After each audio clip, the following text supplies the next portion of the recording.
Pronto. Boa noite. A aula de hoje, então, é Biogeografia 2.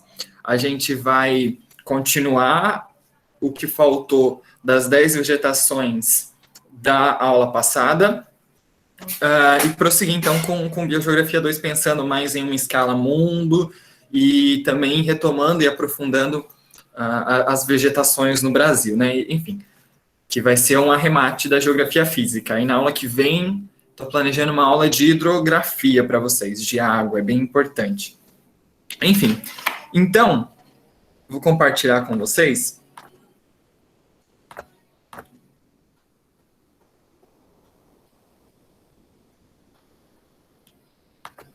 Vamos lá. A gente na aula passada falou bastante de Amazônia e a gente terminou a Amazônia justamente com as características da vegetação.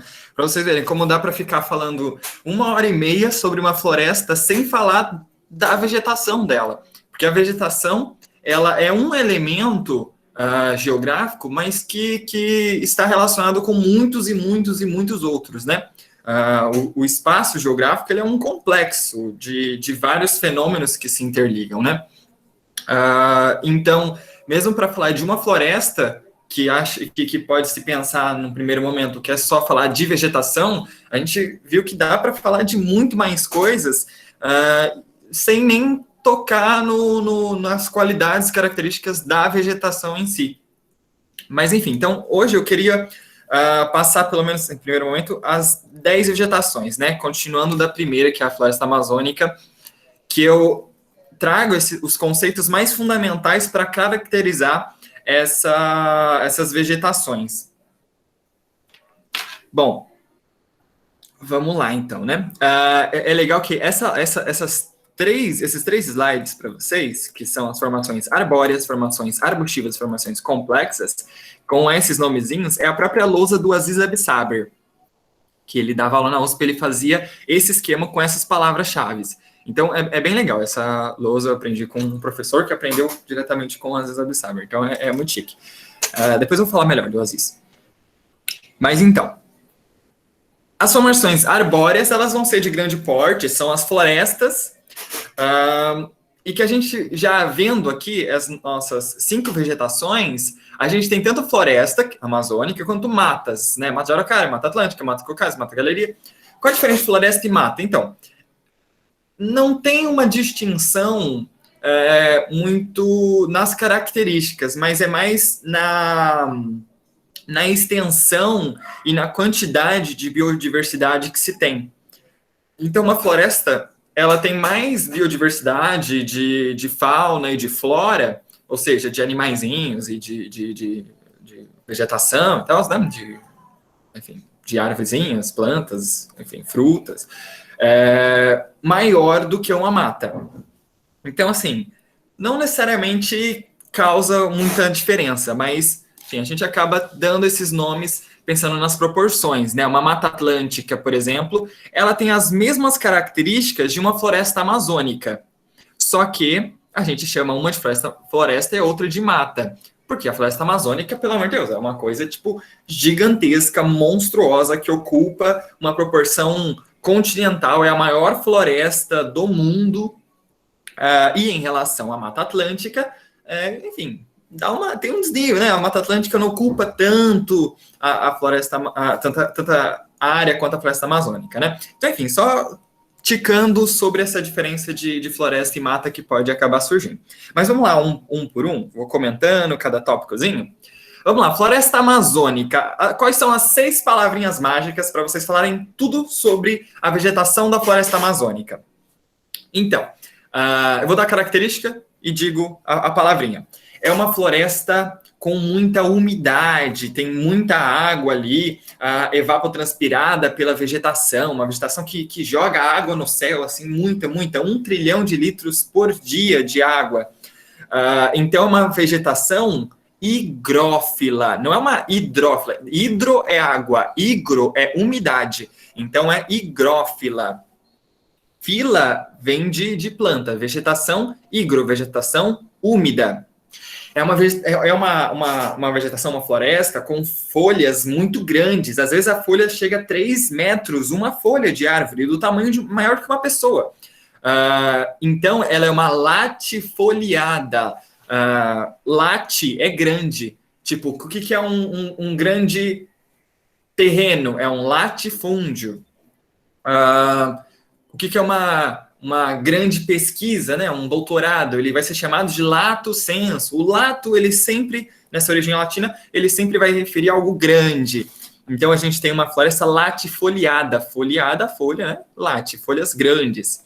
É uma floresta que muitas árvores, todas muito juntinhas, né? Então, dentro dela tem muita sombra, é muito escuro, é uma floresta fechada, é uma floresta densa. E como é muito escuro, é uma floresta que a gente pode chamar de ombrófila, é uma vegetação, fila, ombro, que é sombria.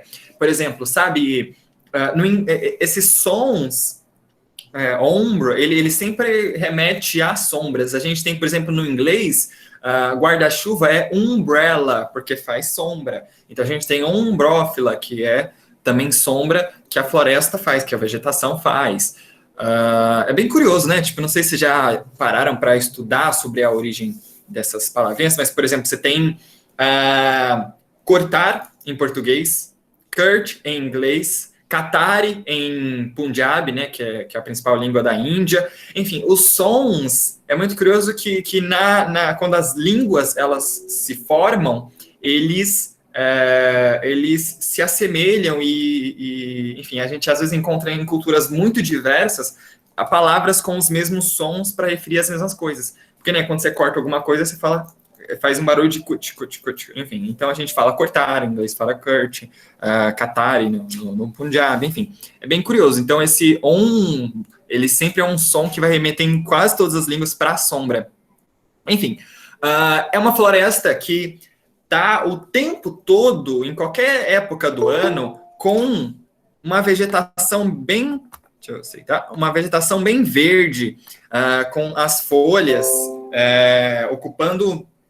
Enfim, nunca caem as folhas, não são aquelas florestas que nem no Canadá, que as folhas caem e fica só os galinhos no inverno. Não, uma floresta que você vai no verão, no inverno, outono, na primavera, você vai encontrar todas as folhas lá, bem verdinha, enfim. Então, é uma floresta que é perene. Perene significa eterna. Você pode chamar também uma floresta de perene foliada. É uma floresta que as folhas são eternas, que sempre estão lá.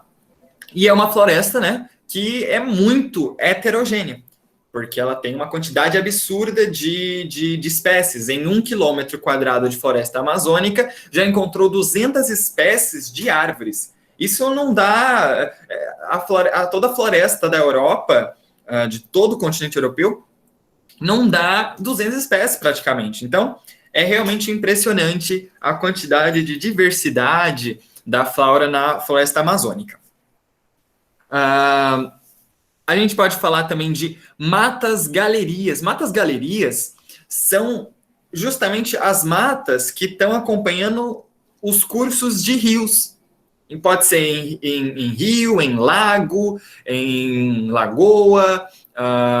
Lembra que lago é água doce, lagoa é água salgada. Enfim, todo o corpo d'água que está situada no espaço, toda a vegetação ao redor vai ser chamada de matas-galerias. É tipo você tá no shopping, aí em volta de um lado e do outro tá as vitrines, a gente chama de galerias. É basicamente isso, são as florestas de um lado e do outro dos cursos fluviais. E a gente pode chamar também de matas ciliares. Eu já vi em alguns lugares que diferenciam que tem as matas ciliares que são mais próximas, seriam tipo cílios, né, do rio, e um pouquinho mais distante do rio, alguns metros, uns 5, 10 metros no máximo, aí seriam as matas galerias mesmo, porque elas seriam mais altas. Mas, enfim, são ali matas que acompanham o curso dos rios. Uma terceira mata, que é a mata de araucária. Mata de araucária, ela é aquela mata, deixa eu mostrar para vocês aqui. Ó, ela tem essa árvore, essa aqui é a araucária. É uma floresta inteira que praticamente só tem essa árvore. E aí dá para ver que ela tem toda uma fisionomia bem característica, né? Aqui, ó, isso aqui são as matas ciliares, que se você se destrói, acaba gerando um impacto muito grande. Então, essas matas aqui, ó, que ficam do ladinho dos rios. Então, essa mata de araucária, ela vai ser uma mata aberta, clara, com muita luminosidade. As árvores vão ser espaçadas, né? Você tem uma árvore num lugar e aí uns 10, às vezes 20 metros, você tem a próxima árvore. Então, é bem aberta. É uma vegetação acícule foliada. Foliada é a folha, acícule são os espinhos. É justamente esse desenho aqui, ó. Tem esses espinhozinhos nas folhas. As folhas são espinhos, na verdade, né? São essas coisinhas. Então, isso é uma árvore acícule foliada, né? Um nome muito bonito. Imagina colocar isso numa segunda fase, acícule foliada, se cair araucária. E é a mata brasileira mais explorada. Não tem mata que chegue nesse nível. E é uma mata explorada, só que, infelizmente, ela não é considerada um polo que a gente vai chamar de ponto quente, um hotspot de biodiversidade, que é um lugar que está ameaçado de sumir e tudo mais. Porque a mata de araucária, como ela é homogênea, ela praticamente só tem araucária, não se classifica como um lugar com uma perda de biodiversidade muito grande. Porque, enfim, você continua tendo as mesmas vegetações ali, direitinho, da mesma coisa. Então, não se considera como um hotspot. Ela, ainda que seja a zona mais degradada de todo o Brasil, né? Tipo, realmente, eles acabam com a mata de araucária, é uma coisa bem complicada. Mata Atlântica. A Mata Atlântica é a que acompanha todo o nosso litoral brasileiro, né? Ela tem uma diversidade muito grande. Por vezes, a Mata Atlântica é mais diversa do que a floresta amazônica. E por quê? Porque justamente, como ela está percorrendo todo o litoral brasileiro, ela acaba pegando várias faixas climáticas, porque tem Mata Atlântica no Equador, no trópico, nas zonas subtropicais. Então, acaba tendo uma distinção tanto pela latitude, então acaba tendo vários tipos uma diversidade muito maior, porque ela tem, inclusive, vegetação em zonas subtropicais, então vai ter toda uma adaptação diferente, quanto pela diferenciação de altitude. A floresta amazônica, ela só nas bordas que tem planaltos, e dentro é praticamente planície e algumas depressões.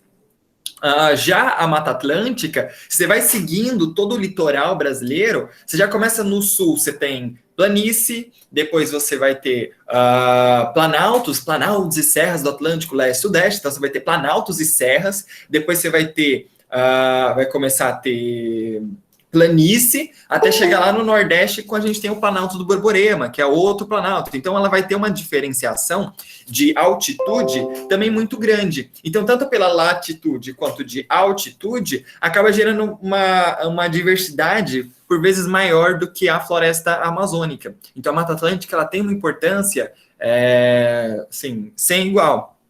E todas as características da floresta amazônica é o que tem na Mata Atlântica. Higrófila, latifoliada, fechada densa, ombrófila, perennifolia e heterogênea. E ela está em extinção.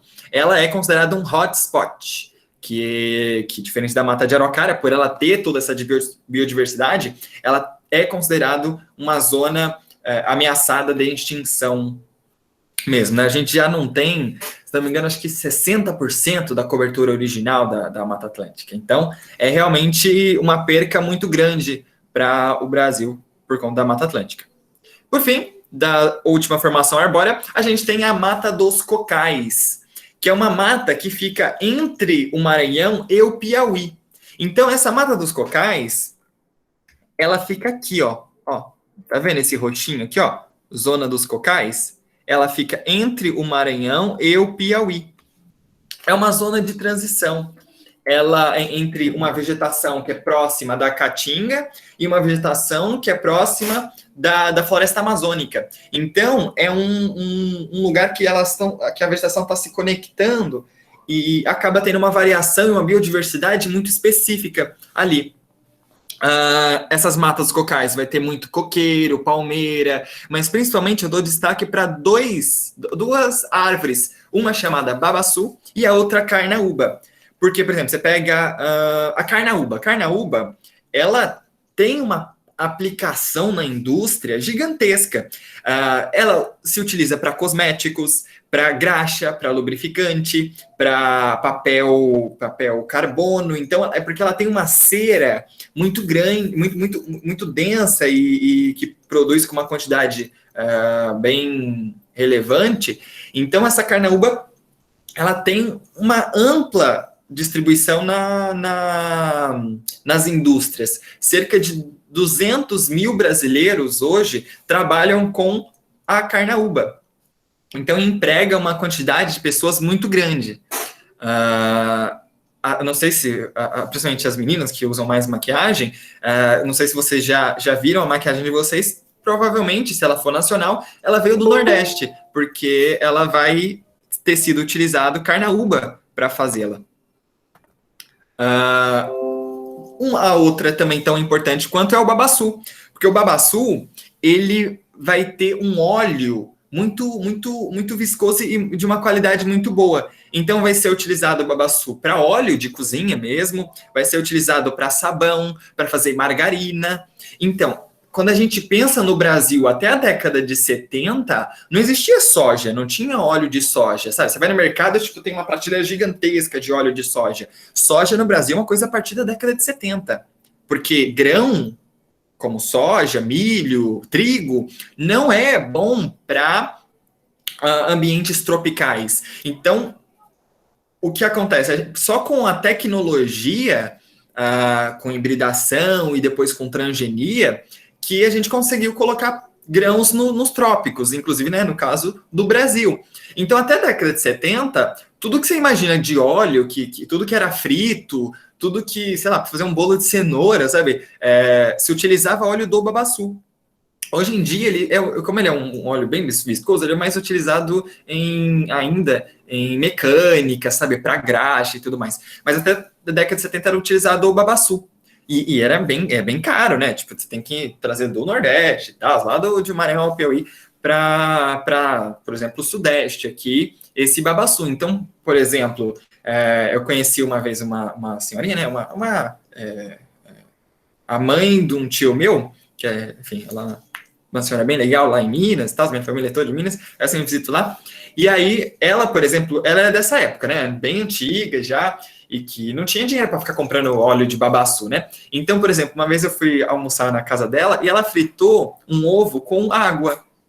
É muito possível a gente fritar com água, porque é um jeito. E fica normal, fica um ovo maravilhoso, perfeito. Você bota salzinho, você nem percebe muita diferença, sabe? Até mais saudável, né?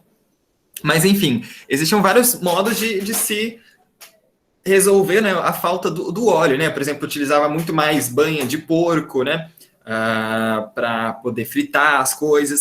Enfim, o babaçu, ele sempre foi, até a década de 70, o óleo brasileiro, e, enfim, então sempre se utilizou ele. Então, hoje em dia, ele perdeu um pouco a sua importância em questões de óleo para cozinha e tudo mais. Mas ainda hoje, o babaçu, por conta de outras indústrias, principalmente, como eu falei, da indústria mecânica, o babaçu hoje, ele emprega cerca de 300 mil pessoas no Brasil. Então, assim, por conta de uma espécie, de uma árvore específica, a gente acaba gerando uma grande diversidade de empresas, de empregos. Então é muito importante, né? Às vezes saber o nomezinho de uma árvore, não é só uma árvore, que bonitinho, é uma babaçu ali, uma carnaúba, uma araucária, não, elas têm toda uma economia e inclusive uma política envolvida, né? Política de preservação e uma economia de lucros em relação a essas vegetações. Então é bem importante a gente ter isso em mente, né? Sobretudo a araucária. A araucária,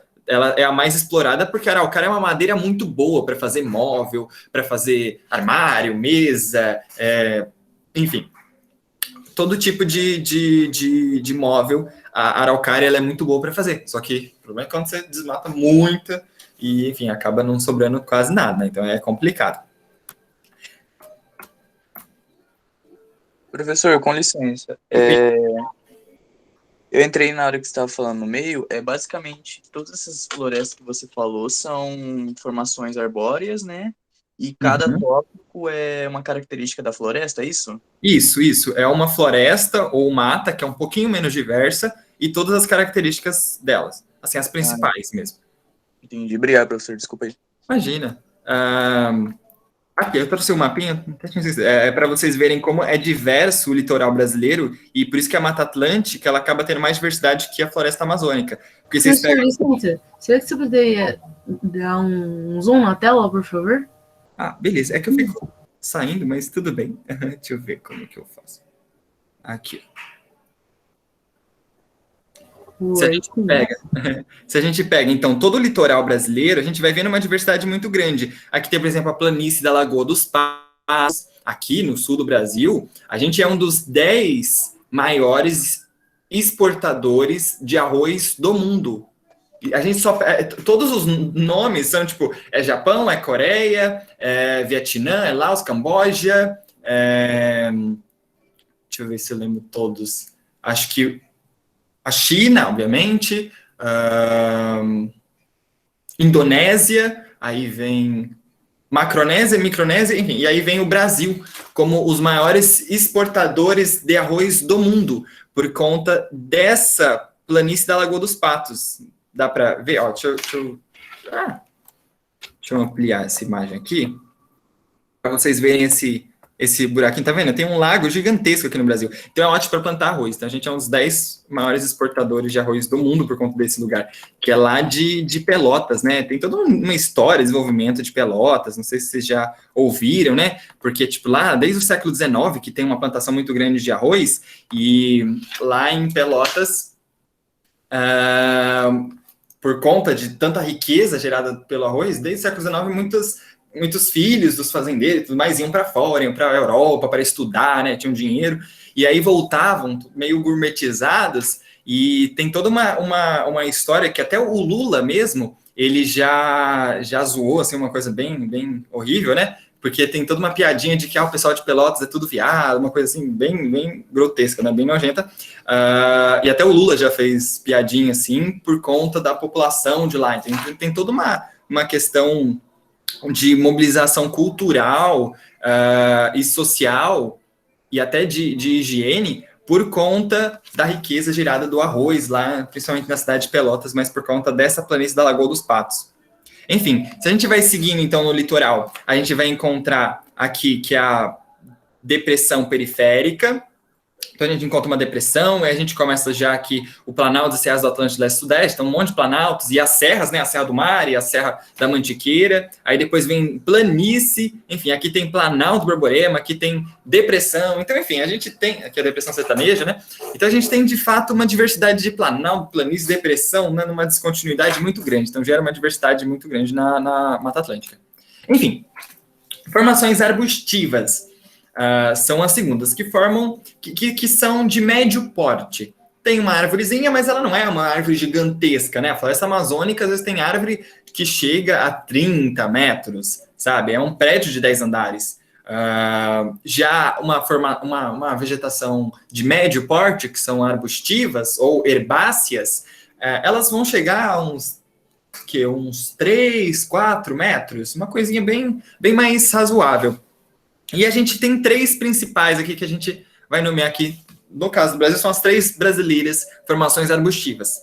Primeiro, a gente tem a mata de campos, que, para falar delas, são herbáceas, né? Enfim, para pelo menos falar 3 coisas, né? Que às vezes as questões de vestibular pedem, 3 características de mata de campos, né? Então, é uma herbácea, ela é basicamente feita de pastagens, ela é bem do sul do Brasil.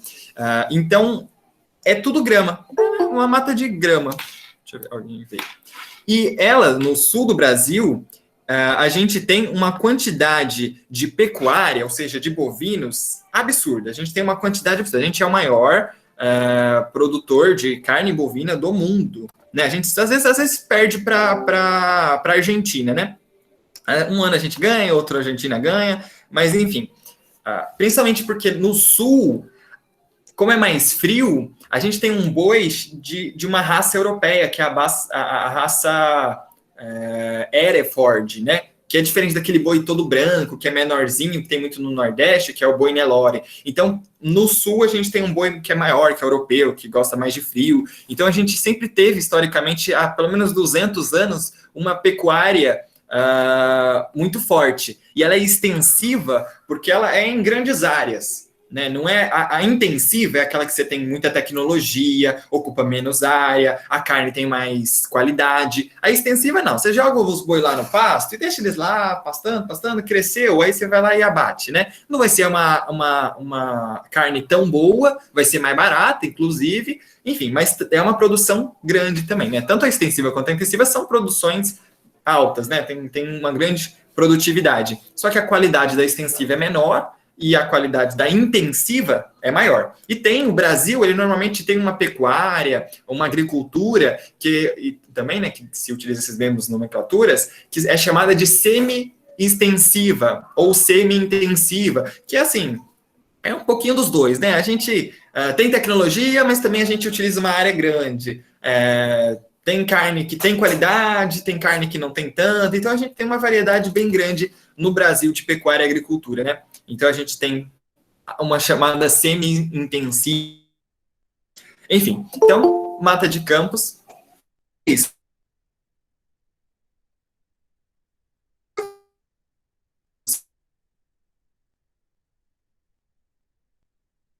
O boi vai apertando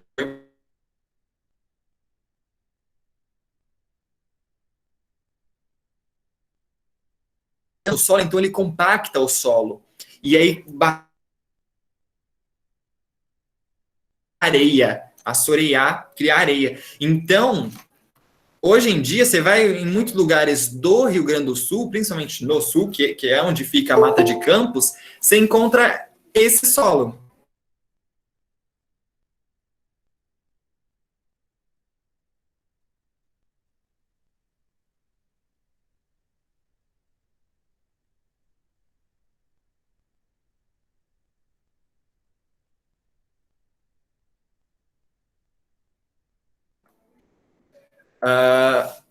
Uma segunda formação arbustiva. A gente pode falar do cerrado.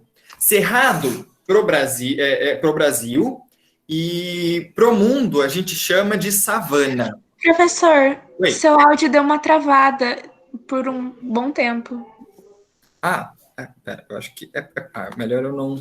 É verdade, pra mim também. Mas você tinha parado nessa parte aí, você falou, em alguns lugares você encontra o solo assim, aí iniciou... Tá. Isso, do Rio Grande do Sul. É porque é melhor eu deixar aberto, assim, porque minha internet não é muito boa, por isso que eu não fico ampliando a tela e tal. Enfim, não fico também desligando e ligando. Mas, enfim, tudo bem. Vou deixar assim, enfim, qualquer coisa depois vocês têm um slide, tá, já no Moodle, aí dá para vocês verem maior. Mas vamos lá. Alguém fez uma pergunta? Você tinha falado que a produção extensiva era melhor ou inferior? Não lembro.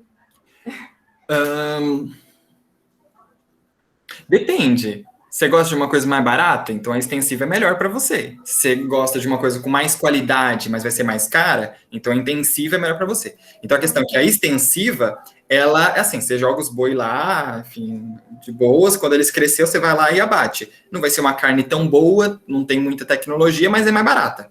Agora, a intensiva, aí você tem mais tecnologia, os bois ficam enclausurados naquelas gaiolinhas, né? Enfim, tipo, ficam vendo TV, né? Tem toda uma ração de qualidade. Então, enfim, o boi fica com uma carne muito mais saborosa, mas também vai ser muito mais cara. Então, a intensiva é com mais tecnologia, com mais qualidade. Já a extensiva, ela tem menos tecnologia, ela é uma coisa mais livre, usa mais extensão de terra e tal para ter. Então, depende, né? Enfim, você tem no mercado tanto uma carne de primeira mão quanto uma de segunda, né? Enfim, vai de ter o dinheiro para comprar, né? Uhum. Então, enfim, é isso. Mas o Brasil, ele utiliza, normalmente, a gente classifica como semi-intensiva, porque ele tem um pouquinho dos dois. Mistura, sabe? A gente tem ambos, e na nossa produção, a gente tem características de um, características do outro, a gente tem tecnologia, mas também utiliza uma grande extensão de terra, e aí fica uma coisa que a gente chama de semi-intensivo. Beleza? Entendi, obrigada. Isso serve tanto para agricultura quanto pecuária. Pecuária é de boizinho. Ah, tá. Tá, obrigada. Imagina. Tá. O cerrado. Cerrado, então, é pro Brasil e a gente normalmente chama de savana isso. Por exemplo, na África, a gente tem esse nome, sabe? Aquele Rei Leão, na abertura do Rei Leão, quando sobe o sol e começa a cantar aquela música típica de lá. Aquilo é savana. No Brasil também. Mas qual que é a diferença? Tem alguma diferença? Tem. Cerrado, comumente se entende como campos sujos. E savana como campos limpos. Por que esse nome? Porque campo sujo seria... porque a vegetação ela é muito mais densa, né? Você tem uma árvore, do outro lado já tem outra, depois outra, você tem mais vegetação. Agora, numa vegetação savânica, são chamados de campos limpos, porque você tem uma árvore aqui, aí depois lá na frente tem uma outra, e lá no outro tem outra. Então tem poucas árvores, elas são muito mais espaçadas uma das outras. Então é mais ou menos essa diferença. Mas as características são iguais de um cerrado brasileiro para uma savana africana. Vão ter arbustos retorcidos, né? Essa primeira imagem, né? Todo retorcidão e tal. Vai ter uma casca bem grossa. Por que essa casca grossa? É muito importante a gente pensar que a dinâmica do cerrado é uma coisa assim fascinante. Por quê? O cerrado ele tem uma dinâmica de queimadas naturais. Quando está no inverno, vai ter queimadas naturais. Por que inverno? Porque inverno está mais úmido, não está chovendo, então a grama fica mais seca. E aí, às vezes, com um raio ou uma coisa assim, porque pensa, o Brasil é uma coisa extensiva, tipo, gigante, então, tipo, isso é normal para uma extensão de centenas, milhares de quilômetros quadrados, né? Então, quando cai um raio em algum lugarzinho na grama, começa a ter fogo e ele se expande e se alastra por toda a vegetação do cerrado. Mas, assim, é natural a queimada do cerrado, né? Tem essa dinâmica de queimadas naturais. A vegetação, ela é própria para isso, né? Ela tem essa casca mais grossa, porque quando chega no inverno, ela tá com a casca bem grossa.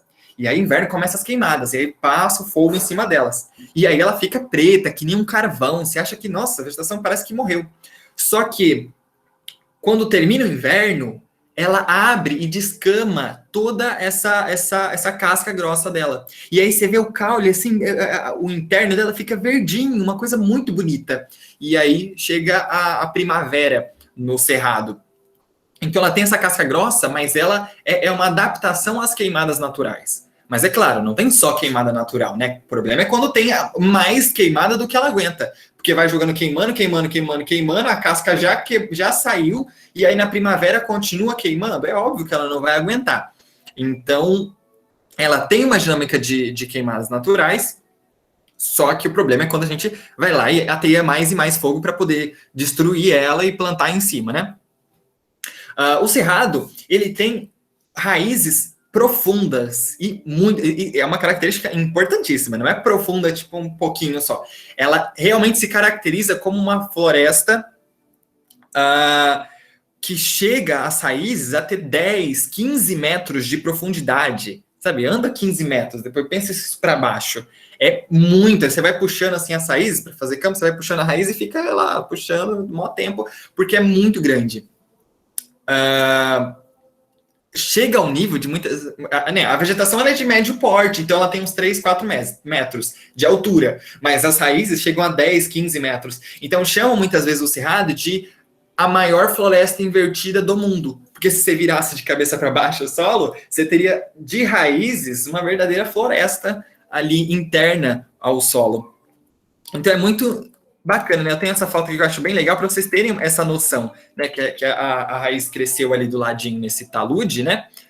Nessa escarpa. Escarpa é ladinho, né? É o ladinho de um planalto ou de um morro.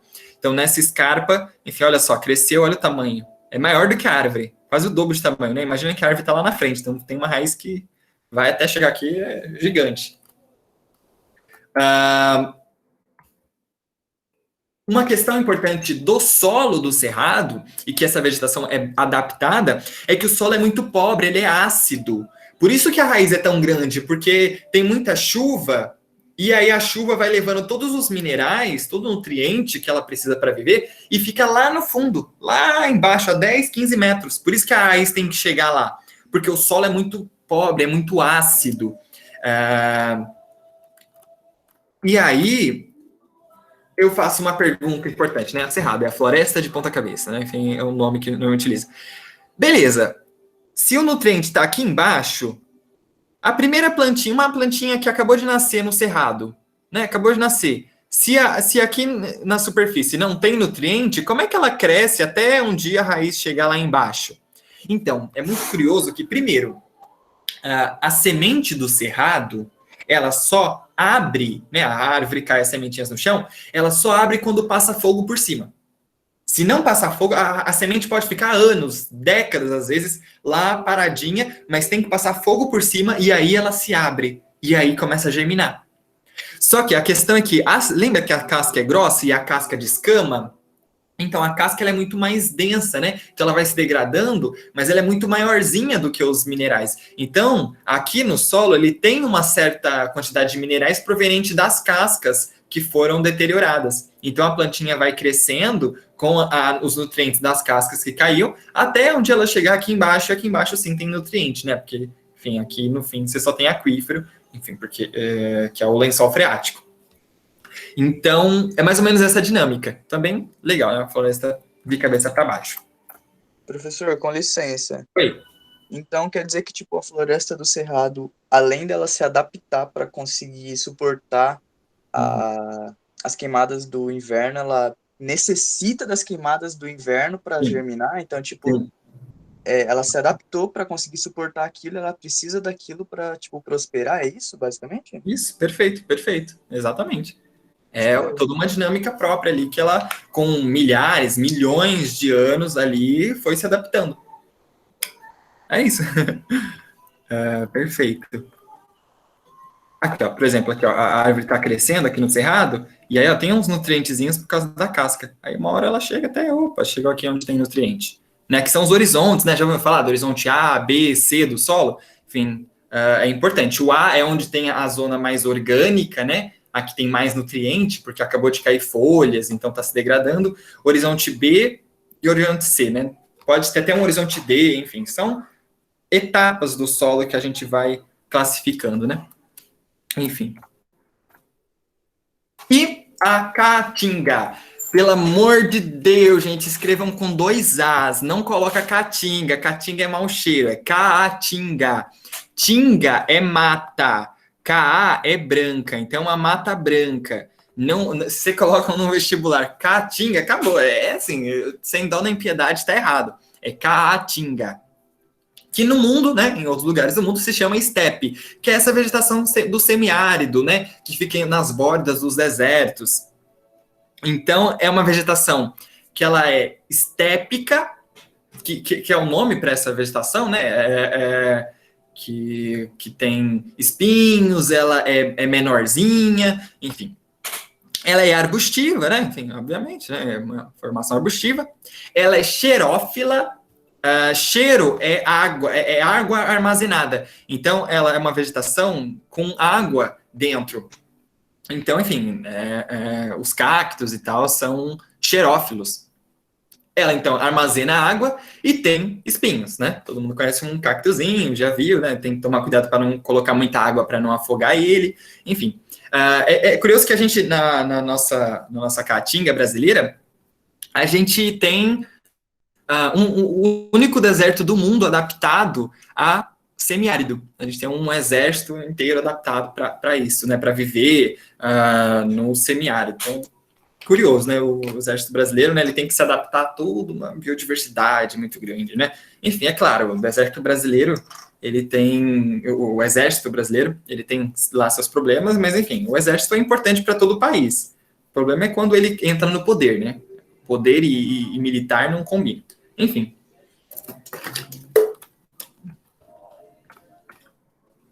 Aqui, esse é o chão normalmente da caatinga, né? Por que o chão fica quebrado? Porque ele é um chão de argila. E a argila absorve muita água. Argila são grãozinhos bem pequenininhos. A argila é um tamanho, que nem areia. Você tem grãozinhos de vários tamanhos. Grãozinho tamanho argila, grãozinho tamanho areia, grãozinho tamanho seixo, grãozinho tamanho cascalho, são tamanhos. Você pode ter areia, argila, cascalho, seixo, de todo tipo de material. Então, enfim, a argila é o mais fininho, então entra bastante água. O problema é que quando vem um sol, e aí é muito forte, ali não chove, aí acaba o solo, ele evapora a água e acaba ele diminuindo de tamanho, né? Porque, enfim, ele estava encharcado, e aí é como se tivesse evaporado parte dele, né? E aí, como ele absorve bastante água, fica bem característico, né? Esses sulcros no solo, né? Esses buraquinhos no solo. Por fim, formações complexas. A gente vai ter duas. Primeiro, o Pantanal, que a gente tem 2 pantanais no Brasil, né? A gente tem na classificação do Jean de Rosa de relevo, a gente tem um Pantanal sul-mato-grossense e o Pantanal do Rio Guaporé. Então, a gente tem 2 pantanais. E ele essa imagem aqui, ó. Você vê um monte de lago no Pantanal, né? Muitos, muitos, muitos lagos. Mas é um ambiente de clima seco. Pantanal é seco. Na aula de clima a gente falou que tem uma massa de ar aqui, que é a massa tropical continental, que ela é uma massa quente, porque é tropical, mas ela é seca, porque é continental. É a MTC, massa tropical continental. Então, é seca. E por que tem muita água? Porque os rios, principalmente nas épocas de cheia da Amazônia, os rios vão descendo para o Brasil até chegar no centro-oeste, e como os rios do Pantanal são estreitos e pouco profundos, quando vem uma quantidade enorme de água, essa água transborda, ela espraia, e por isso que a gente tem tanto lago, tanta água, e gera uma diversidade absurda. Tem literalmente todo tipo de vegetação que você pode imaginar. Aqui tem um pouquinho de cerrado, tem um pouquinho de Mata Atlântica, tem um pouquinho de caatinga, inclusive alguns pontos mais para o norte, mas enfim, basicamente ela tem tudo que você imaginar, tem jacaré, tem cobra, tem tudo que você pensar no Pantanal. É uma diversidade tanto de fauna quanto de flora, é uma das maiores zonas de biodiversidade do mundo. Enfim. E por fim, a gente tem os mangues. Mangue, normalmente, ele está sempre associado a rios, a corpos d'água, ele está sempre no litoral, pode ser tanto tropical quanto equatorial, tem que ser lugares quentes, né? Tem que ser um litoral quente. A água dele, como ele está bem no litoral, mistura um pouquinho da água dos rios, que chegam, que é uma água doce, com a água do oceano, que é uma água salgada. E aí é uma água chamada salobra, que tem um pouquinho de água doce, um pouquinho de água sal, e fica uma coisa diferente, né? E isso gera, normalmente, assim, essa água salobra, um verdadeiro polo de todo tipo de micro-organismo, sabe? Todo tipo de alga, de líquen, de fungo. Então, tem uma diversidade muito, muito, muito grande com os mangues. E acaba gerando também um mau cheirinho. E isso já foi utilizado há algumas décadas atrás, dizendo que, sabe, esse mau cheiro é porque aquilo faz mal para a saúde. Então, o próprio Brasil já teve umas épocas de acabar com os mangues brasileiros achando que isso fazia mal, que criava doenças. Mas é mentira, só porque tem um mau cheiro, sabe? Mas não, é um mau cheiro de produto orgânico ali, sabe? E não por algum problema, sabe? Quando vocês estão na praia, sempre tem algum ponto assim na praia que tem algum rio chegando no mar. Enfim, esse riozinho, todas as costas dele dentro do rio, em volta do rio, é tudo mangue. Então, vai ter um cheirinho meio estranho, mas não é porque é esgoto, é porque é mangue. É uma biodiversidade muito grande de fungos, líquens, enfim, todo tipo desses organismos menorzinhos, né? Porque formações complexas já vão ser de pequeno porte, né? Médio para pequeno porte. Então, são plantinhas, briófitas, pteridófitas, enfim, são basicamente localizadas em pantanais e mangues. Vai ser uma vegetação adaptada ao sol, fita é a vegetação, halo é sol. Então, vegetação adaptada ao sol, ela gosta bastante da luminosidade, porque faz muita fotossíntese, né? Muito micro-organismo e tal. E ela tem raízes que são para cima, elas são muito, muito externas, que a gente vai chamar de pneumatófora. Pneuma é tipo pulmão, sabe? Pneumático, enfim. que imagina como se fosse os ossos assim, no pulmão, sabe? Enfim, é a ideia que está expressada com os alvéolos e tal, enfim, é toda uma complexidade do pulmão fazendo uma analogia com o formato dessas vegetações. E a questão é que ser pneumatófora não é só uma questão estílica da vegetação, mas isso aqui é a coisa mais importante, eu diria, do mangue.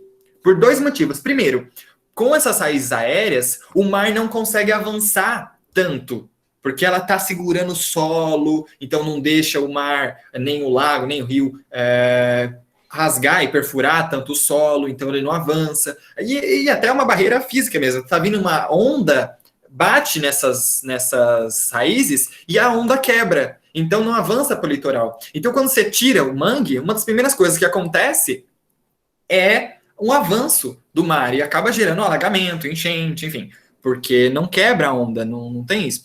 E outro motivo também importante sobre os mangues, sobre essas raizezinhas, é porque os animais menorzinhos, eles ficam aqui dentro, tanto caranguejo, né, no mangue tem muito camarão, né, quando tiram um camarão normalmente está relacionado a mangues, mas aves, também peixes, todo tipo de animalzinho menorzinho, eles entram aqui e os grandes caçadores não entram. Então consegue manter uma relação positiva para os animais ao estarem nessas raizezinhas, né? Ó, por exemplo, olha aqui, é bem assim, é muita raiz, é muita.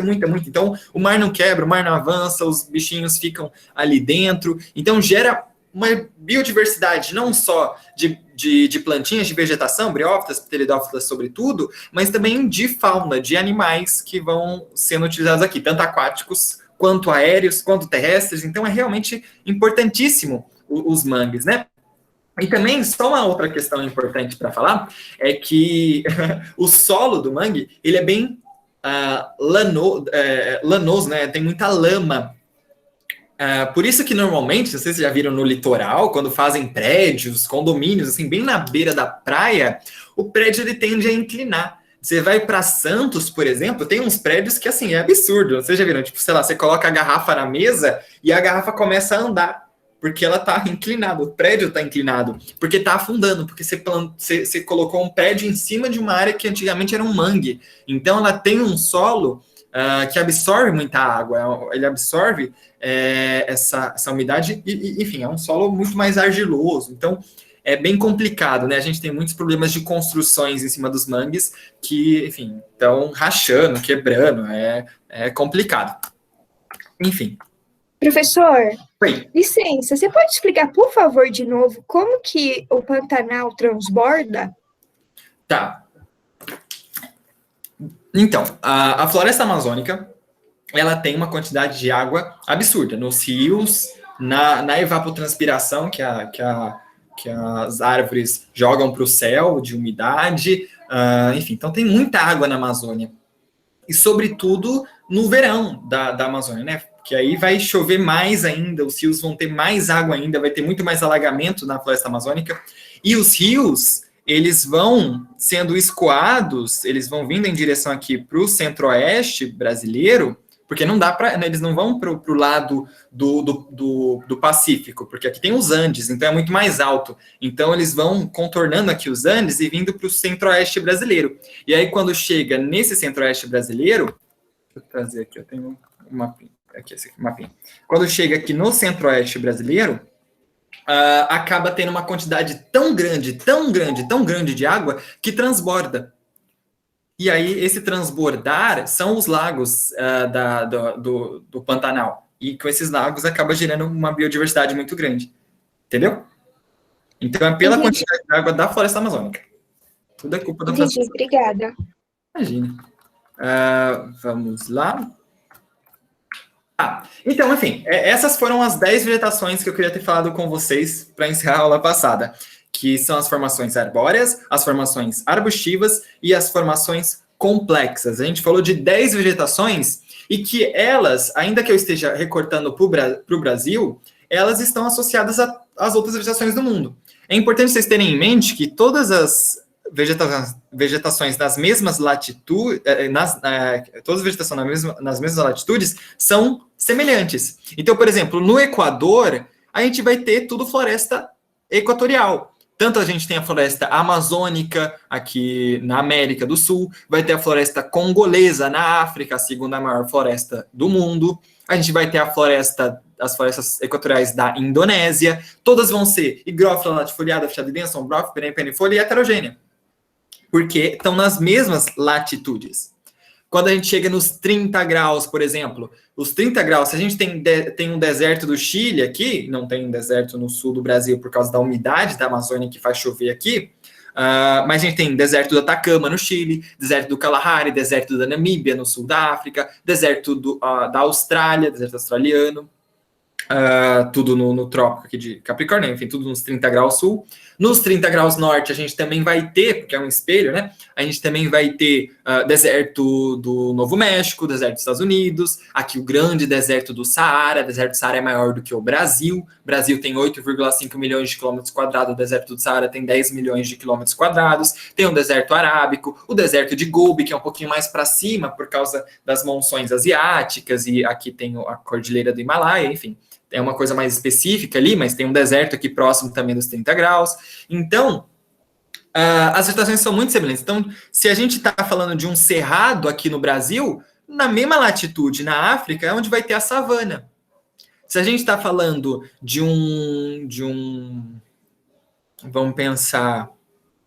Aqui, se a gente está falando da Caatinga, que é essa mata, que é uma estepe, ela também vai estar aqui ao redor dos desertos, né? Tanto, principalmente aqui em volta do deserto do Saara, mas em volta do deserto da Namíbia, do Kalahari, enfim, em volta de todo o deserto australiano também, vai ter essa vegetação, que é estepe, arbustiva, xerófita, armazena água, geralmente tem espinhos.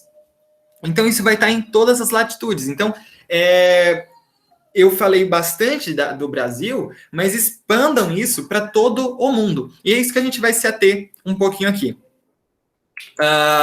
Que a gente vai dar alguns outros nomes, né? Eu peguei só do 0 graus... não, 0 graus não tem norte, né? Porque 0 graus é 0. Do Equador até os 90 graus. Consegue imaginar isso? A gente está falando aqui do Equador subindo no globo, né? Como que são as vegetações, assim... generalizando, assim, fazendo linhas homogêneas, né? Uma linha aqui, uma linha aqui, uma linha aqui. A gente vai ter, tipo, aqui a linha das florestas tropicais, a linha dos desertos, a linha das estepes, a linha da floresta temperada, a linha da taiga e a linha da tundra e a linha do gelo, né? Que é o Ártico, né? Então, fazendo isso na voltinha da Terra, nos 90 graus, lembra? Sempre 0, 30, 60 e 90. A gente só vai utilizar trópicos de Capricórnio, de Câncer, quando está falando de cartografia, quando a gente está pensando em limites que o Sol vai batendo no verão e no inverno, né? Quando o Sol está batendo no Equador é equinócio, que é igual, né, na equivalência da Terra, né, que vai ter o equinócio, e quando o Sol está batendo com mais intensidade em um dos trópicos, e aí vai ser o solstício, né, de verão, onde ele está batendo, e no oposto vai ser o de inverno, e aí vai invertendo. Então, o Sol vai subindo e descendo nos 30 graus norte e 30 graus sul. 30 graus norte e 30 graus sul. Porque a Terra está girando em volta dele e ela é inclinadinha. Enfim.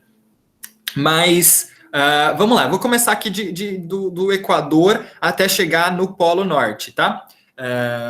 Eu estou utilizando para o norte porque tem mais diversidade. Porque, tipo, no sul tem muito oceano. Então, no sul, a gente quase não tem, por exemplo, uma taiga, uma tundra, porque não tem continente, sabe? Não tem terra aqui para ter essas vegetações. Então, a gente normalmente eu vou classificar do Equador para o norte, porque vai tendo um degradê mais certinho. Se a gente tivesse aqui continentes aqui embaixo da África, mais terra, aí também teria um espelho, também teria essa mesma proporção. Então, pensando do Equador até o Ártico, lá no norte, na Groenlândia, a gente começa no 0 graus, a gente vai ter as florestas equatoriais, ou a gente pode chamar de florestas intertropicais, né? E aí, porque está entre os trópicos, né? Tem esse nomezinho que está trópico, ele é 27 graus e 27 graus e 23 minutos. Então está um pouquinho abaixo do 30, né? Então, é intertropical, entre os trópicos, entre os 30 graus norte e 30 graus sul. E você pode chamar as outras vegetações, todo o resto do mundo, para o norte ou lá para o sul, dos 30 graus sul para baixo, de extratropical. Enfim, é para nomenclar dessa forma, né? Mas principalmente pensando em intertropical, entre os trópicos, que vão ser essas grandes florestas. Você vai subindo a vegetação, vai ficando mais frio, você vai também perdendo um pouco da biodiversidade. Então, se a gente tem florestas equatoriais aqui, a gente começa a ter uma floresta savânica, né, que o Brasil a gente vai chamar de cerrado. Principalmente aqui na África, na Ásia também vai ter, na América, enfim, todos os continentes. A gente vai ter a vegetação savânica. Subindo mais a latitude, a gente vai ter depois a vegetação estépica, né? Eu fiz aqui em amarelo que seria um deserto, sabe? Porque é só em volta do deserto. Dentro do deserto não tem vegetação. O deserto ele é justamente deserto de vegetação. Então é no litoral do deserto, em volta do deserto, que ainda começa a ter um pouquinho de vegetação. E aí a gente vai chamar isso de estepe, estépica, né? Que é a nossa caatinga, por exemplo, que é a nossa mata branca. Nesses 60 graus aqui, mais ou menos 10 graus, a gente vai ter uma diversidade que só tem no norte, né? No sul não vai ter, porque falta terra para ter isso. E a gente vai colocar 3 faixas aqui de florestas. A gente vai ter uma floresta temperada, que é aquela floresta que... isso aqui é uma vegetação estépica. Vegetação estépica. Tem xerófitas, enfim, arbustos, enfim, seco, né? Essa é a floresta temperada. Vocês conseguem ver que tem uma variação de cores muito grandes, porque aqui já está ficando no outono, porque ela tem uma dinâmica que chega a certo momento do ano, que é no inverno, que todas as folhas caem. Então, e aí depois, quando cai, chega o inverno, aí depois vem a primavera, onde elas voltam a surgir na árvore, aí vem o outono, que vai esquentando elas, deixando avermelhada e oxidando, né? Aí elas caem, enfim, e aí vai restaurando o ciclo, né? E aí tem o verão, né? Verão, inverno, primavera, outono, né? E vai fazendo essa ciclo. Não, perdão. Inverno, primavera, verão e outono. Isso. Enfim, aqui está invertido essas 2 imagens. Enfim, deu um bug. Mas, enfim, tem essa dinâmica, né? Filmes que vocês veem, tipo, no Canadá, às vezes um pouquinho nos Estados Unidos ou na Europa, tem essa dinâmica, né? Vocês já viram bastante isso em filme, né? E como é que é o nome desse tipo de floresta? Que as folhas não são perenes, não é uma floresta perennifolha, como uma floresta amazônica. Ela é uma floresta que as folhas caem, elas descem. Então chamam floresta decídua, enfim, porque descem, é isso. Então aqui a gente tem essa primeira faixa que já tem uma biodiversidade, já é menor, muito menor do que uma floresta amazônica, mas tem umas florestas de grande porte, que são as florestas temperadas, as florestas decíduas. Subindo um pouco mais a latitude, a gente já não tem tanta diversidade assim, né, de árvores. Então a gente acaba encontrando só pinheiros, basicamente, que a gente vai chamar de tundra. A tundra, essa palavra tundra, perdão, essa aqui é a... Tá certo? Tundra, eu coloquei certo? É a taiga, tá? Tundra é de cima. Enfim, ambas são palavras russas. Vocês já viram, já estudaram um pouquinho russo? Esse T da primeira letra, eu tava dando uma estudadinha nesses termozinhos. O T, ele tá dizendo que é alto, né? Vem de tudo que é alto lá em russo. E aí, a primeira é tundra, a segunda é taiga, né? Taiga, depois tundra para cima. A taiga, aqui embaixo, significa que é alto, que tem bastante planalto, tem bastante um relevo bem acidentado, e o restinho, a iga, né? Taiga. Iga significa que tem pouca vegetação, não tem árvores. Ou melhor, perdão, esse aqui tem árvores, enfim. E a tundra, esse undra, significa que não tem árvores grandes. Então, enfim, você vai diminuindo a quantidade de árvores. Então, taiga vem de um lugar alto com árvores, e tundra, lugar alto, mas sem árvores. Enfim, é do russo aí.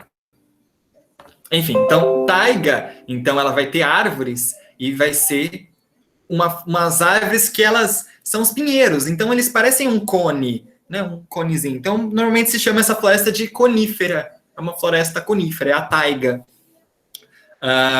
E aí, se você sobe um pouquinho mais a latitude, aí você não tem mais árvore, você tem a tundra, é tudo gramado.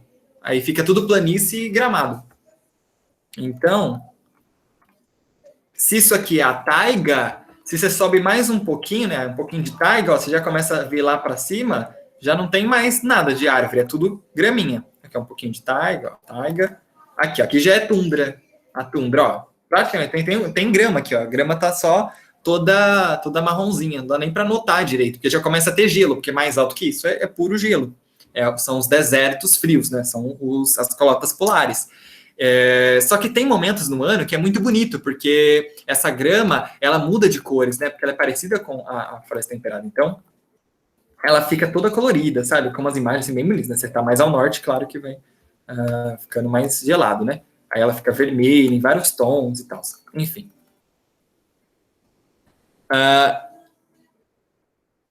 Beleza, então é isso, né? A gente vai ter florestas equatoriais, savanas, estepes, floresta temperada, taiga, tundra e gelo, né? Gelo, no fim das contas, é um deserto frio. Em oposição ao deserto quente, que seria, por exemplo, um Saara, um deserto do Atacama, um deserto de Gobi, enfim. É isso. Então, esse seria o leque de vegetações do mundo. E aí eu queria só fazer um adendozinho para falar de desertos, né? Já que para terminar com desertos, né? A gente tem dois tipos de deserto. Desertos quentes, que é, por exemplo, esse daqui, e os desertos frios, que são as calotas polares. Só que é muito importante eu mencionar para vocês que é uma enganação a ideia que a gente tem de deserto com essas dunazinhas bonitinhas. Isso aqui são desertos que a gente pode chamar desertos com... O primeiro é ergues. E o segundo são regs. Ergue é duna. Dunas. Regs são rochas. 20% dos desertos do mundo são de dunas, esses que a gente vê em filme e tudo mais, né?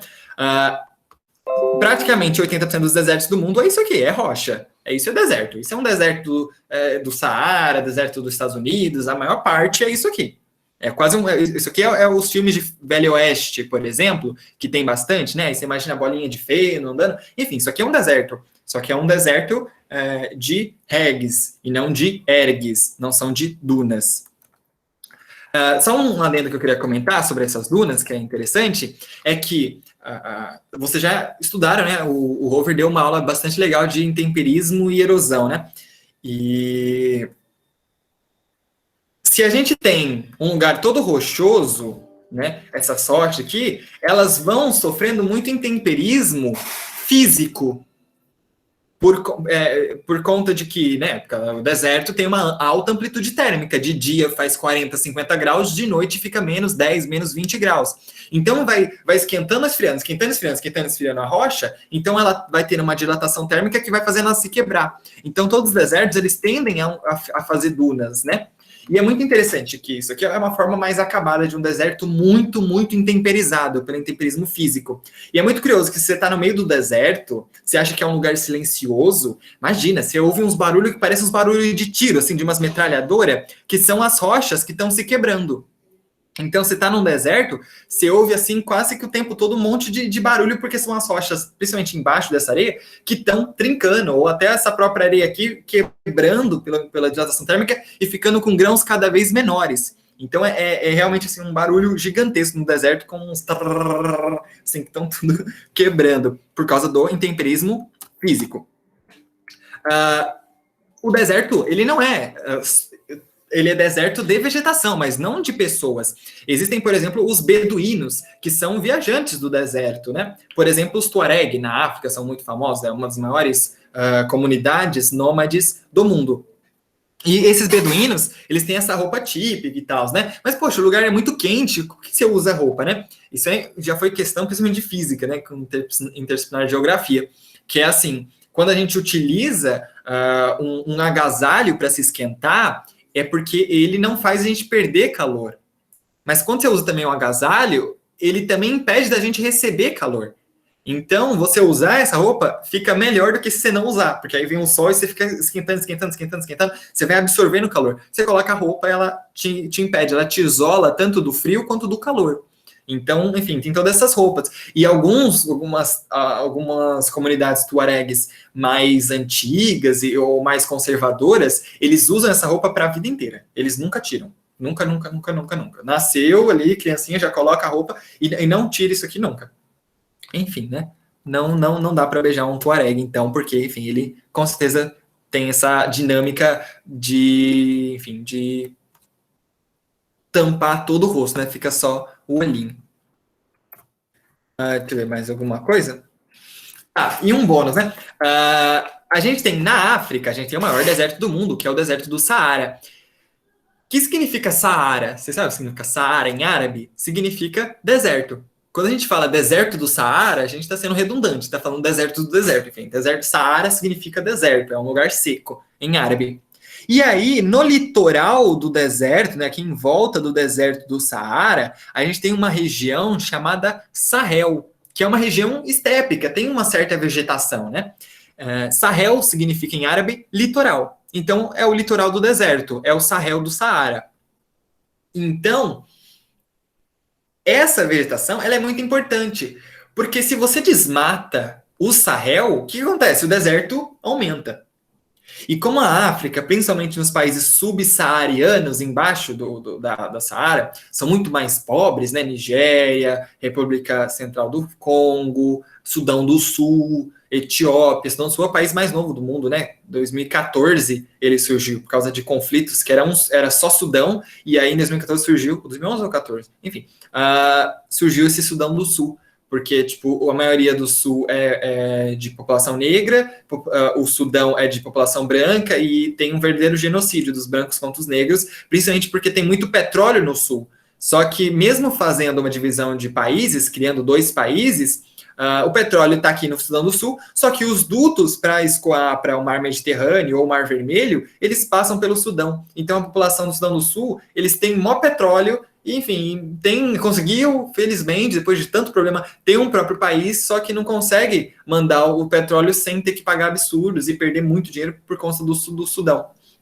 Enfim, o Sahel, então, como essa população é muito pobre, o Sahel é muito desmatado. Para você sabe, você corta para poder esquentar comida, para colocar num fogo a lenha, para poder comer mesmo, se alimentar da vegetação, de frutas, mas também das xerófitas, enfim, pegar até tronco da árvore, a seiva dela. Então, enfim, você realmente causa um desmate por conta da pobreza da população aqui no sul. Então, o Sahel, ele está tendo uma tendência de várias décadas, né, de ser desmatado e o deserto do Saara ampliar. E se o deserto do Saara amplia, fica mais quente, você gera coisas absurdas. Por exemplo, se o deserto do Saara está aqui, ó, tá aqui, a África está aqui, gera um calor tão grande que esse calor chega na Europa e faz, por exemplo, um Portugal, uma Espanha, chegar a 40, 50, 60 graus. Muita gente morre queimada anualmente na Europa, cada vez mais. E é muito curioso porque, ao mesmo tempo que a gente tem todo esse calor em volta aqui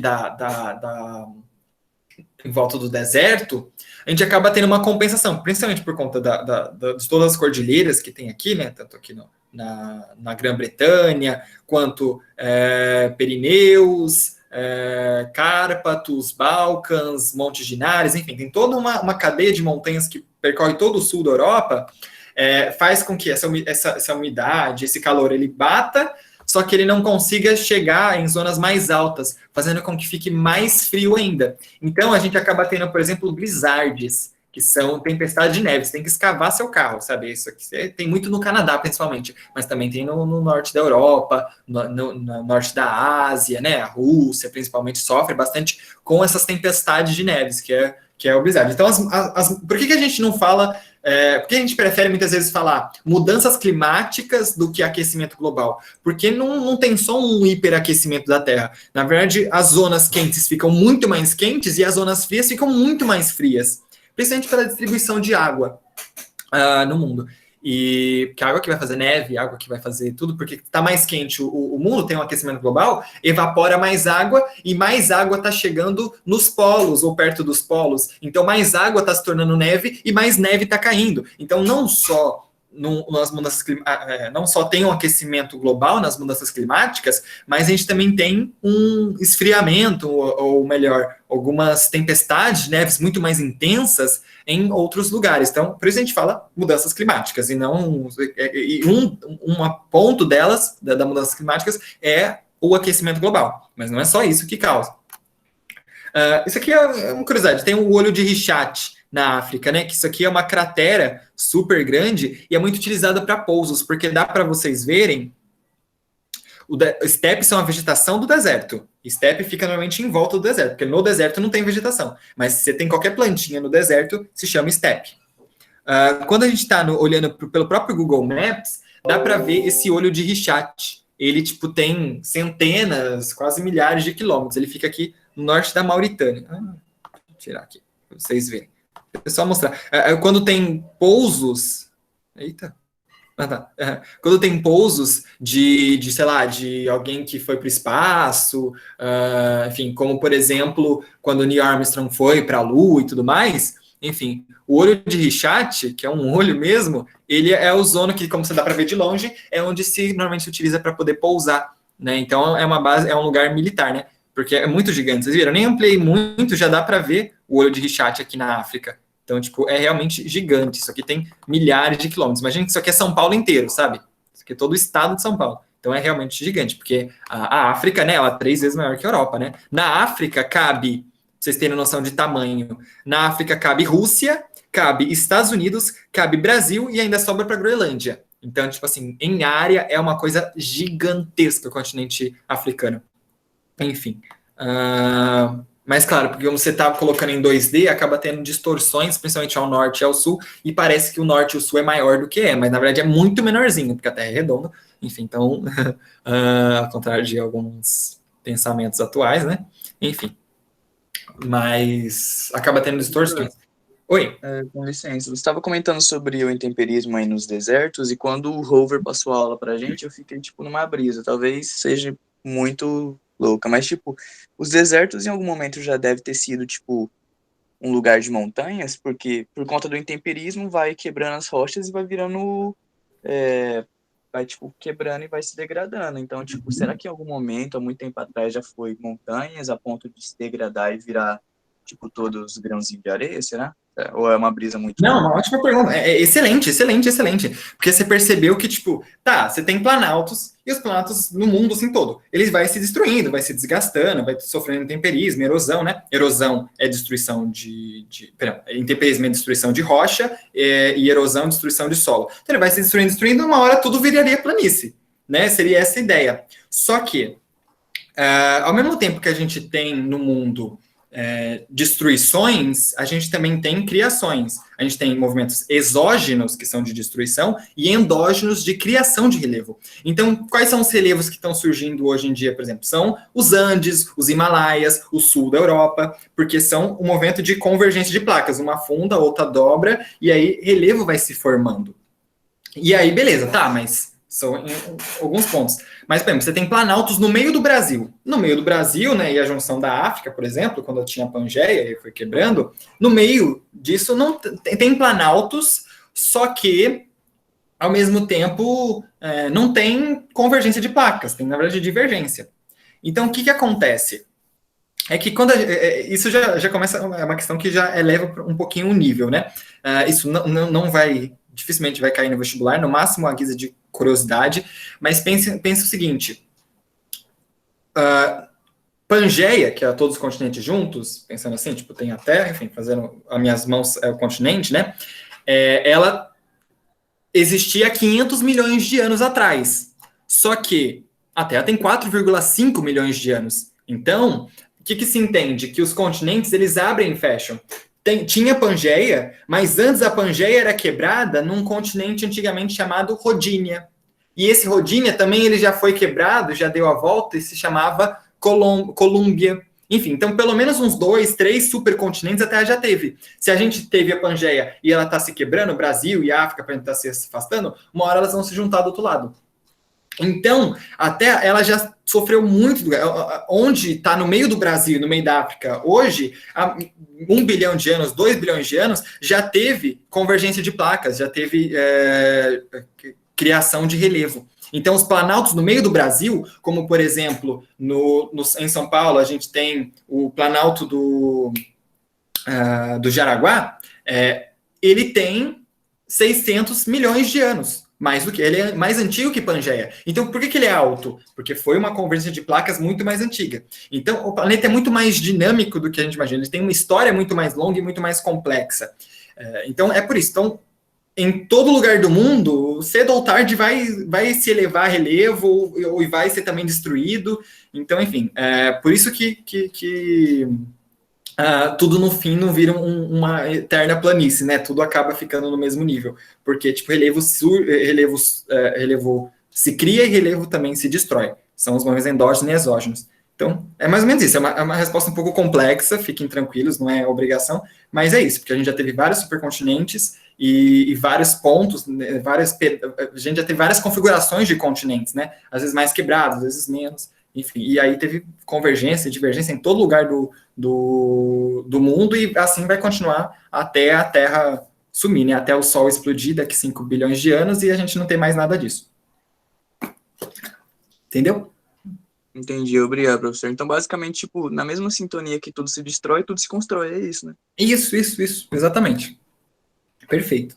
Então, tipo, tem planície, mas daqui daqui 1 bilhão de anos, pode ser que no meio do deserto do Saara, que tá mó planicinha, né, tá mó tranquilo, né, tá no mesmo nível praticamente, começa a ter uma quebra ali, por conta de vulcão, assim, furando a crosta, e aí, de repente, aquilo se parte e no meio da África começa a se quebrar. Isso tá acontecendo, o que a gente chama de rift. Por exemplo, aqui, ó, tá vendo os grandes lagos da África, aqui, ó, do ladinho, que é um chifre da África, que tem os Lago Tanganica, enfim, tem vários lagos aqui na África, porque esse chifre estava se quebrando. Só que aí ele parou. Atualmente os geólogos falam que não está mais separando, mas começou a separar aqui, ó, todo esse chifre da África.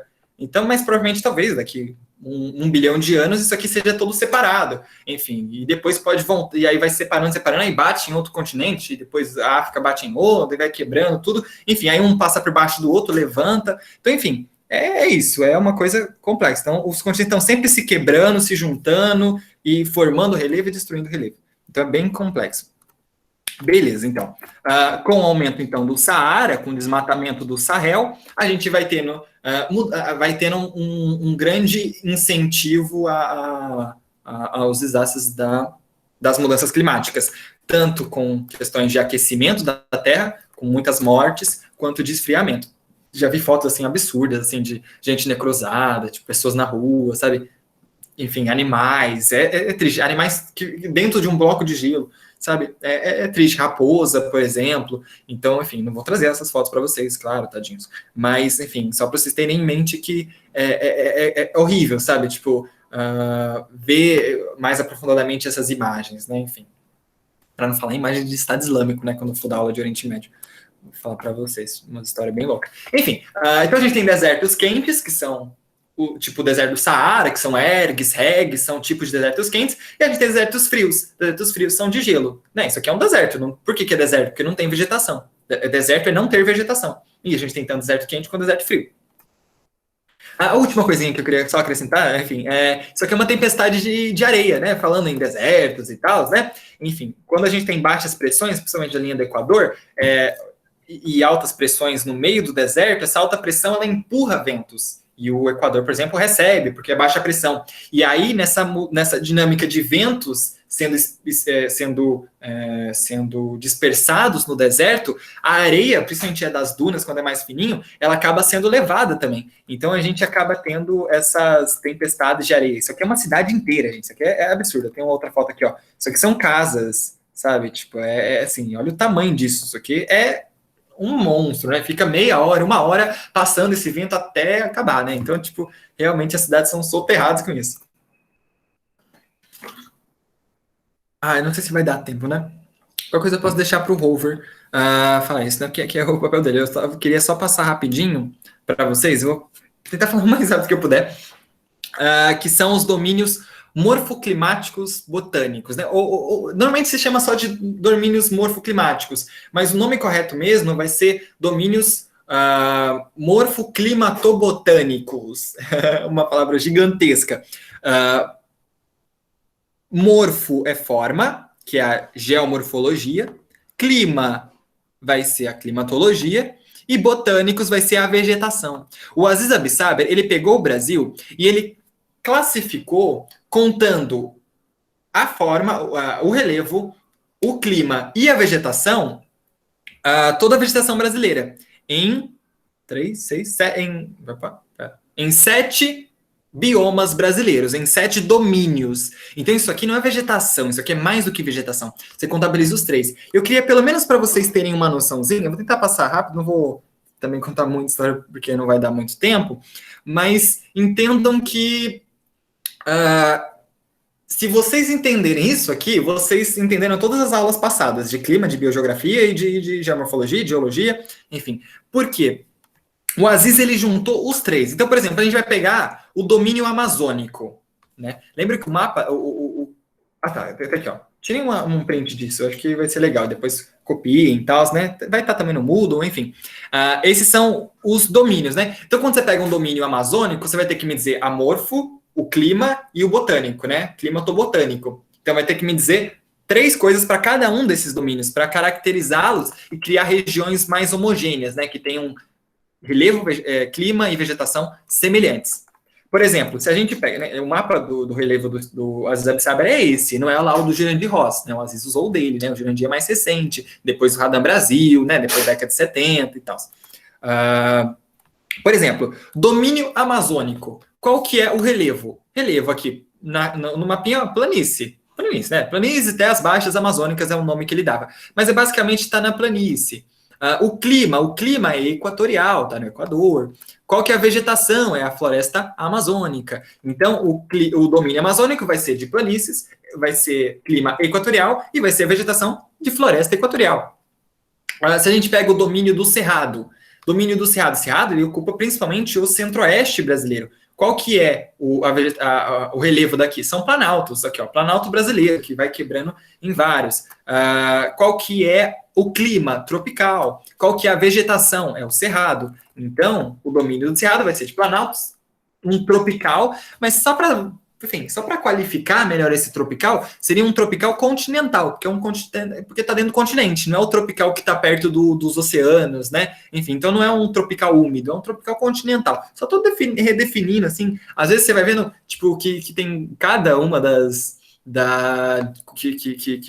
de detalhes que às vezes a gente vai chegando a nível de detalhamento, tem às vezes você vê, tipo, não aqui, né, mas enfim, só comentando que vai, vocês encontram alguma coisa no vestibular, tipo, às vezes, tipo, um clima mediterrâneo, tropical, ombrófilo, úmido, perene, por exemplo, sei lá, uma coisa assim.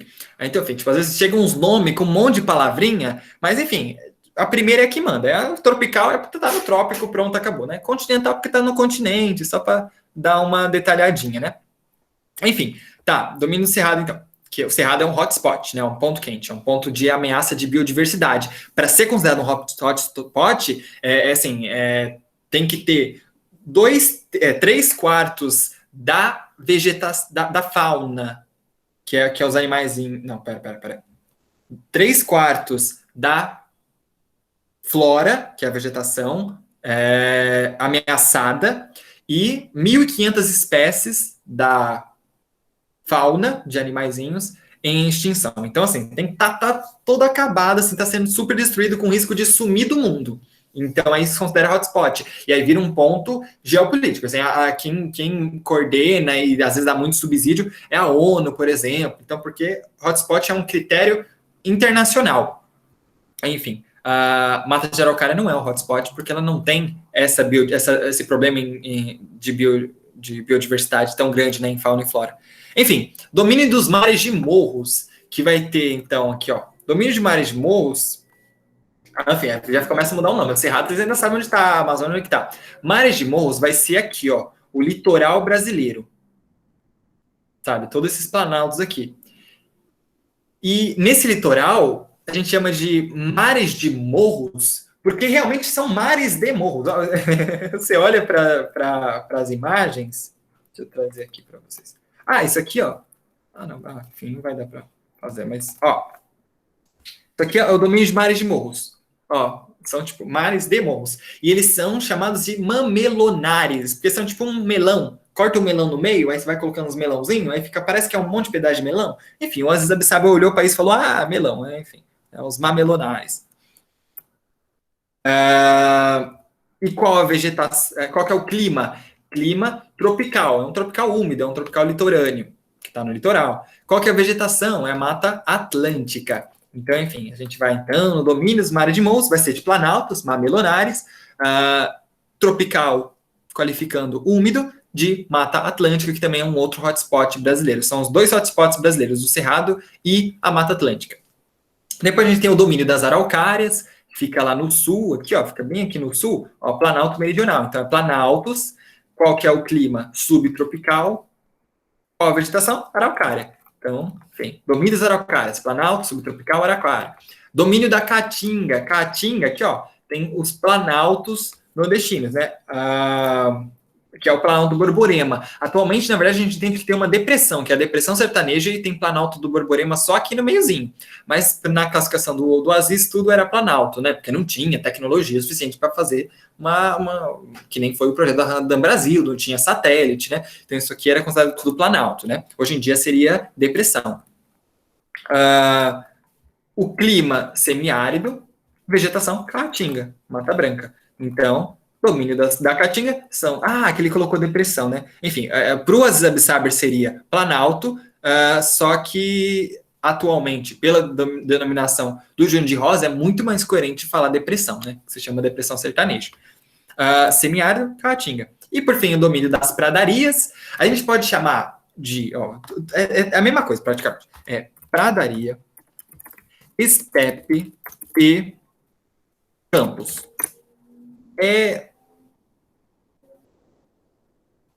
Perdão, esquece o estepe. É pradarias e campos.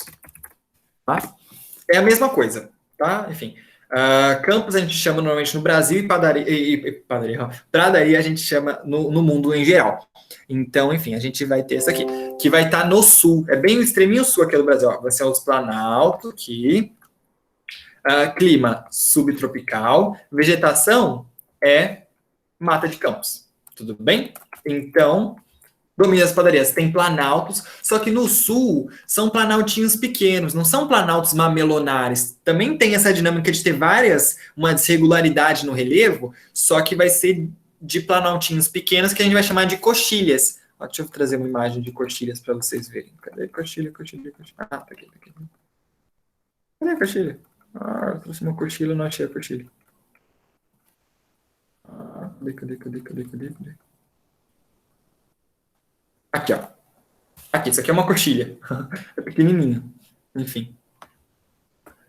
E, por fim...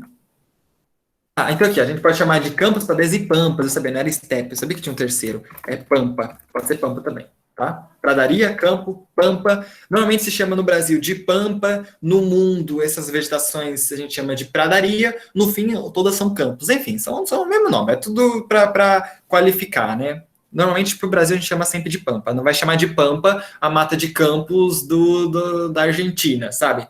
Lá eles vão ter outros nomes, né? Enfim, é diferente na geomorfologia, na biogeografia, por exemplo, de uma Argentina, mesmo que seja tudo campo, mas aí vai ter um nome diferente. Enfim. Ainda tem uns minutinhos, eu queria só pelo menos mostrar algumas imagens para vocês. Domínio amazônico. A gente vai ter um grande impacto de desmatamento, né? Principalmente com a técnica do correntão, né? Vem um trator de um lado, trator do outro, né? E vai caindo toda a vegetação. Então a gente tem no domínio amazônico grande desmatamento, é bem problemático. A gente já teve, isso aqui é uma curiosidade, né? Já tentaram fazer lá no domínio amazônico, ou seja, na Amazônia, que é super úmida, o solo muito úmido, fazer uma linha de trem, que era a Madeira Marmoré. Olha pra você ver como tá hoje, ó, tudo alagado. Ó, tipo, olha que você vê o que aconteceu. Tentar fazer no meio da Amazônia, um lugar tão úmido, fazer trem. Nossa, assim, foi um desastre brasileiro, né? De engenharia, né? Domínio do Cerrado. Domínio do Cerrado, ele é um hotspot e, assim, como ele é muito ácido, isso para plantação típica dali é perfeito. Só que, infelizmente, vão lá e colocam cal em cima para poder plantar soja, plantar outras coisas. Enfim, ele tem que ficar jogando cal mesmo. É cal, tipo, que nem cal de construção mesmo, é cal inteiro mesmo. Para poder juntar o cal, que é base, mais o ácido, enfim, virar um sal. Enfim, então você estraga a vegetação para a vegetação natural, que, enfim, vira deserto isso aqui. Deixa eu ver. Isso aqui eu gostaria de falar para vocês, né? Eu vou finalizar com a seguinte coisa, né? Desculpa por comer mais tempo de vocês, mas acho que seria importante para falar sobre o domínio dos cerrados. O cerrado brasileiro, ele começou a ser desmatado, começou a ter gente no centro-oeste brasileiro, no meio do Brasil, a partir da década de 50, com um cara chamado JK, que ele foi presidente de 1956 a 1961. E o que o JK fez? O que ele planejou? Aquela coisa de evoluir 50 anos em 5, mas também vida de 50 anos em 5, né? Ele queria desenvolver o Brasil. E ele preferiu, para desenvolver o Brasil, em vez de trens, ele preferiu colocar rodovias. E tem muita gente que critica até hoje, né? Poxa, por que colocou rodovia? É melhor ter trem em tudo. Mas dois motivos para vocês. Por que na época era muito melhor mesmo usar a rodovia? Primeiro, o petróleo, na época, um barril, ele custava R$1. Né? Na época, menos de $1, praticamente, um barril inteiro de petróleo. Hoje em dia chega a $50, $60, às vezes $100, dependendo de uma alta do petróleo. Enfim, então, tipo, hoje em dia ele chega tipo, a ser 50, 100 vezes mais caro do que na época. Então, na época, a gasolina era baratinho. Com um pouquinho de dinheiro, você enchia o tanque. Hoje em dia é muito mais caro. Então, tipo, convinha pela energia que utilizava. E, principalmente, se você coloca trem não leva o produto até as portas da sua casa, não leva o produto até o mercado. Ele leva o produto até alguma estação e aí, de qualquer jeito, tem que pegar caminhão para chegar nos mercados, para chegar nas casas. Então, o transporte é muito mais dinâmico se for rodoviário. Ele leva para mais lugares do que um trem que só vai nas estações e, de qualquer jeito, vai ter que escoar com caminhões. Então, foi mais ou menos por esse motivo. Eu já vi gente muito crítica, né? As críticas vocês conhecem, óbvio, era melhor para a população, se tivesse trem, facilitaria, mas também tem motivos bons para se ter uma rodovia. O importante, o ideal mesmo, é você ter uma malha multimodal, com muitas formas, muitos modos de se locomover, com hidrovia, com ferrovia, com rodovia, enfim, vários tipos. Quanto mais, melhor numa cidade, né? Enfim, e o JK, para ele evoluir o centro-oeste brasileiro, ele construiu Brasília, super importante pensar nisso, e acabou desenvolvendo, então, o centro-oeste, né? E o centro-oeste, hoje em dia, ele tem uma grande agricultura de precisão, né, com as tecnologias de hibridação, no primeiro momento, e atualmente de transgenia, né? A soja brasileira, ela usa transgênico de genes de tartaruga marinha. Então, é triste. Mesmo quem quer ser vegano e comer só soja, tipo, na verdade, tem um problema com tartarugas marinhas, que são genes para utilizar na soja brasileira e tal. Tem que tomar muito cuidado com a soja que a gente compra e tal, para quem quer, né, ter um impacto menos forte e tal, né? Mas, enfim, o problema do centro-oeste do Cerrado vai ter as queimas e tudo mais, vai ter muita queima, né, exageradamente. Tem a queima natural, mas vai ter mais do que a natural. Enfim, então é complicado. Atualmente, pensou em centro-oeste, pensam em duas palavras: soja e boi. Tem muita soja e muito boi. Tudo bem? Pensando no domínio do Mares de Mous, que é o domínio que a gente tem aqui no Brasil, no Brasil, no Sudeste. Lembra da história brasileira? Vocês estão afiados à história do Brasil? Quando a gente pensa na população e na economia no Brasil, se a gente fala do século de 1500, quando começou a invasão do Brasil, até 1530, a gente vai ter uma exploração de extrativismo vegetal do pau-brasil. De 1530, né? Já no século XVI e no século XVII, a gente vai ter açúcar, a principal economia do Brasil, no Nordeste. Nas capitanias de Pernambuco, principalmente, né? No século XVIII, aí descobre ouro lá em Minas Gerais, né? Minas Gerais, Minas vem disso. Então, lá no século XVIII começa a ser explorado em extrativismo mineral Minas Gerais. Então, tipo, São Paulo surge nessa época, Minas, todo o centro, o Sudeste, ele vai se desenvolvendo nessa época, né? Principalmente no século XVIII, com a descoberta do ouro. Aí tem até cidades em Minas, por exemplo, chamado Ouro Preto e tal, enfim, que relembra essa história. Só que a gente não tem tanto ouro assim no Brasil, né? A gente explorou por um século, ficou 100 anos explorando, a gente já não tem tanto assim. Então, já no século XIX, se teve que reinventar, o Sudeste principalmente, a sua dinâmica econômica. E aí começou o café, principalmente pela Terra Roxa, que lá no Mesozoico, com Brasil e África se separando, né, começou a ter muito ação de vulcânica, e o vulcão ele vai tendo as erupções, e esse basalto, que é o nome dessa rocha, da lava vulcânica que quando solidificou,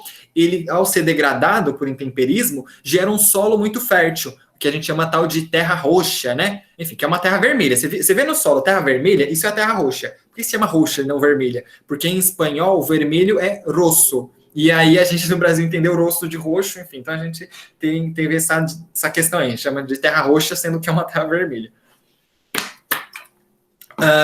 E aí no século XX, acaba café, não é mais, a gente começa a ter mais indústria, principalmente em 1930, com Getúlio Vargas.